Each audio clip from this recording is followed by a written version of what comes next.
इस ब्यूटीफुल लटकन को बनाने के लिए बहुत इजी मेथड। सबसे पहले आपको गोल इस तरह से कपड़ा कट कर लेना है अस्तर के साथ, और कपड़ा को उल्टा रख के इस तरह से पिन अप करके इस गोलाई में स्टिच कर लेना है।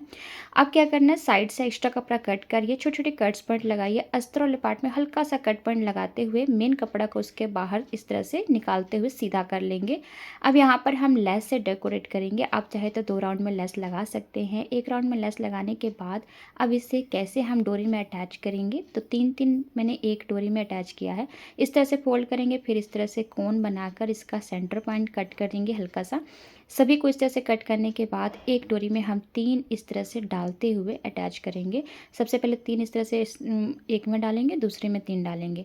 3-3 डालने के बाद अब इसको सिलना कैसे है, इस तरह से रखिए और यहाँ से 1/2 इंच और फिर 1 सूत, फिर 1/2 इंच, इस तरह से आपको एकदम जो सिलाई करनी है एकदम कोन जैसा बनाते हुए सिलाई करना है सेंटर में जहाँ पे आपने डोरी अटैच किया। फिर इसको हल्का से इस तरह से फोल्ड करेंगे दूसरे साइड से, और सेम इसी तरह से आपको 1/2 इंच और फिर दूसरे साइड भी 1/2 इंच। और ये देखिए, ये इस तरह से सिलाई होने के बाद ये सीधा करने के बाद इस तरह से इसका लुक आएगा। सेकंड अटैच करने के लिए आपको 3 फिंगर की दूरी पर इसको लगाना है, और सेम जैसे हमने पहला वाला लगाया वैसे ही इसको लगा लेना है। इसी तरह से थर्ड वाला, और इसी तरह से हम सेकंड डोरी में भी सेम इस तरह से अटैच कर लेंगे। वीडियो पसंद है तो लाइक शेयर सब्सक्राइब करके जाएगा। फुल